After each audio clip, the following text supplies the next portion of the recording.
Alors maintenant, on va s'attarder plus à tracer des dégradés de forme, mais sur des tracés qui sont ouverts plutôt que des tracés qui sont fermés. Le même principe s'applique toujours, c'est-à-dire qu'on peut avoir les deux options de tracer notre dégradé de forme, soit avec la fonction ici, ou on peut y aller avec l'outil. Bon, personnellement, je trouve qu'on a plus de contrôle quand on travaille avec l'outil parce que ça nous permet de choisir l'ordre dans lequel on veut que le dégradé s'effectue, mais aussi les points qu'on veut jumeler les uns ou l'autre. Quand on travaille avec des tracés ouverts, il y a toujours un point qui est un début de ligne et un point qui est une fin de ligne.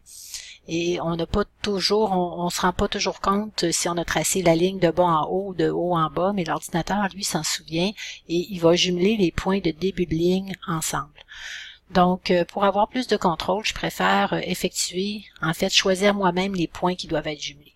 Donc, si je voulais faire un dégradé ici de forme entre ces trois lignes-là, je placerais tout simplement mon curseur vis-à-vis le point ici, le point de fin de ligne ou de début de ligne, jusqu'à ce que je vois un petit plus à côté ici de mon curseur. Pas un petit plus, une petite étoile.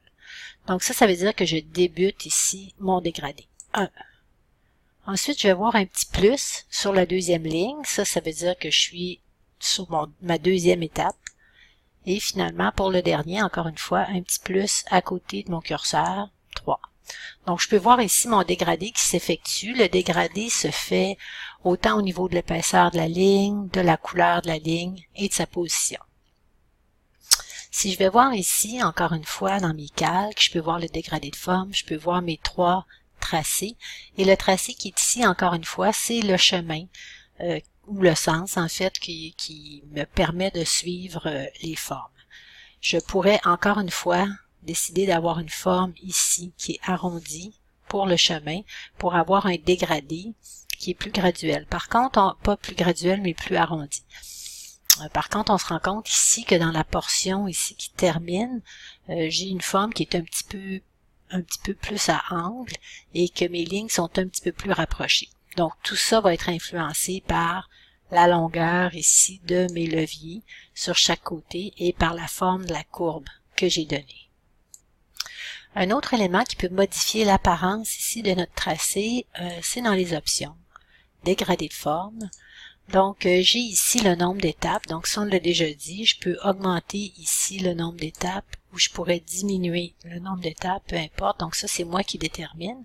Le nombre d'étapes va toujours s'inscrire entre deux points. Donc là, j'ai 7 étapes entre ma ligne jaune et ma ligne bleue. Et j'ai encore une fois 7 étapes entre la ligne bleue et la ligne rouge.